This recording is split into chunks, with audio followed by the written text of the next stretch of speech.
Never satisfied. I will never be satisfied until we make America great again, but we're getting pretty close, I'll tell you what. This is called a happy Trump. Somebody gave it to me, I put it on. Thank you. And the policy question. How much money are you thinking of giving people in Greenland to get them on board with a possible U.S. takeover? I'm not talking about money for Greenland yet. I might talk about that. But right now, we are going to do something on Greenland, whether they like it or not, because if we don't do it, Russia or China will take over Greenland, and we're not going to have Russia or China as a neighbor. Okay?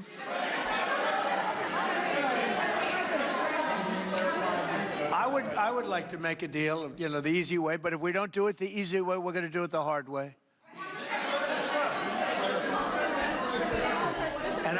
And by the way, I'm a fan of Denmark too. I have to tell you, and you know, they've been very nice to me. I'm a big fan, but you know, the fact that they had a boat land there 500 years ago doesn't mean that they own the land. I'm sure we had lots of boats go there also, but we need that because if you take a look outside of Greenland right now, there are Russian destroyers, there are Chinese destroyers and bigger, there are Russian submarines all over the place.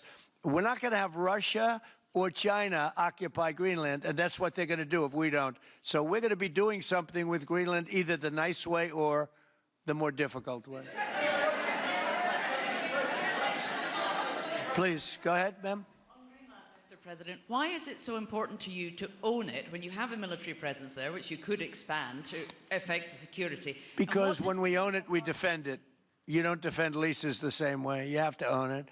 And, you know, with a nation, look at what happened with Obama, with that horrible deal they made with Iran. It was a short-term deal.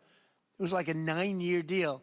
Countries can't make 9-year deals or even 100-year deals. Countries have to have ownership. And you defend ownership, you don't defend leases. And we'll have to defend Greenland. If we don't do it, China or Russia will. It's not going to happen. We are not going to have, and I like China, I like Russia, I love the people of China, I love the people of Russia. I get along very well with President Putin, but I'm very disappointed in him. I get along very well with President Xi. I'm going to go over to China in April, but I don't want them as a neighbor in Greenland. Not going to happen. And by the way, and NATO's got to understand that. I'm all for NATO. I saved NATO. If it weren't for me, you wouldn't have a NATO right now.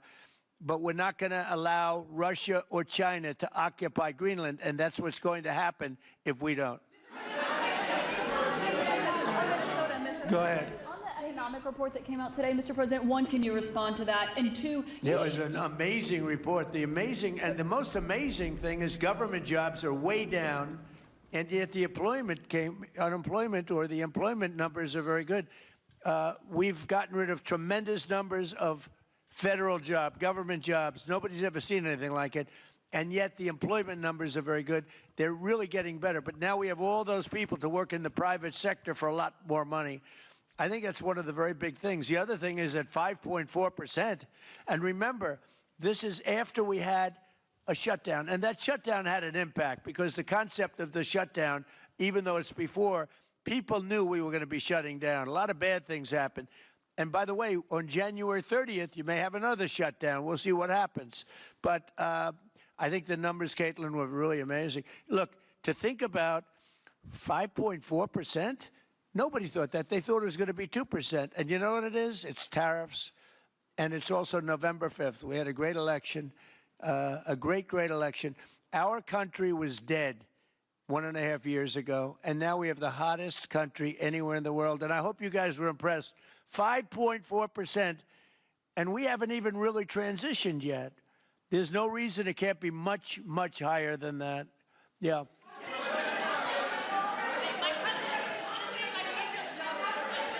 first off, can you respond to the manufacturing Let's number? give CNN a chance. You know, they've been fighting so hard to get back into the mainstream. Mr. President, you posted some numbers actually on Truth Social last night. People saying you posted the job data early when you're not supposed to obviously share it till the next morning. Did you do that on purpose? No, I don't know. If they posted them, I said post them whenever you get a chance. I don't know. They gave me some